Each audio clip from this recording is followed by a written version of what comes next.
Who is wise? Pirkei Avot, the ethics of our fathers, asks. Who is wise, say the rabbis? The one who learns from all people. What a beautiful and yet challenging message that we are taught in this Mishnah. Because we as a people are inclined to run away from people that are different from us, that challenge us, that we think are sometimes even bad. And yet, Pirkei Avot tells us we need to ignore that polarity and find what we can learn from every single person. And when we are polarized, we might say there is nothing to learn from those people, but we can move past our differences. This week, we have a small circumstance of difference, which is that in Israel, where I am sharing these words, we will be reading Parashat Korach. And last week we read Shelach, but in most diaspora Jewry, you will be reading Parashat Shelach. And that is why this week I want to share some Torah that comes from both of those parashot. Parashat Shelach is the story of Moses having left Egypt with the Israelites, getting ready to go into the land of Israel, and choosing 12 leaders that will go and tour the land and bring back word of what this land is like to the entire Israelite people. Many of us might know this story, that two people, Joshua and Caleb, come back with the message that this is a wonderful land that God will give us, and we are ready to move in.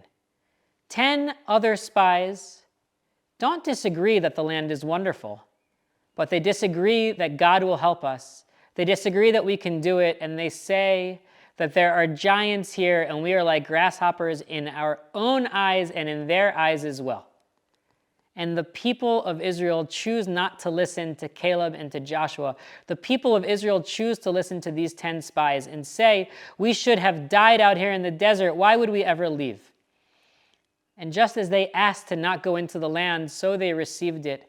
And at this point, it is decreed upon the people that there will be 40 years of wandering in the desert, and that this generation with a slave mentality will never make it to Israel. But something so curious about this parasha is, where do we know the number 10 in Judaism? We know it, of course, because our Jewish ritual life requires 10 to have a minyan. And the Talmud learns this from 3 texts. They learn it from a Hebrew phrase, understanding that a minyan must happen inside of a group called an edah, and then an edah is 10. And that goes by starting with the edah hara'ah, the evil group of these spies, and that is 10. But why does it have to be a group at all? It has to be a group because we learn in Korach, which we're reading in Israel this week, that Korach was with his edah, and something happened within that edah. And the beautiful Talmudic reasoning is we look for that word within, and we find this line in Hebrew, V'nikdashti betoch b'nei Yisrael. God says, I will be sanctified within the people of Israel. And we understand that things that are sanctified, the kedusha, the kaddish, these words with holiness and sanctification must be done within a group, and that group must be 10. And so amazingly, our Jewish life centered around community and centered around togetherness, that 10 is our basis, finds its root in this story of the evil spies. And I'd like us to learn from them and to learn from this, that we, in fact, should always look for inclusion inside of our groups.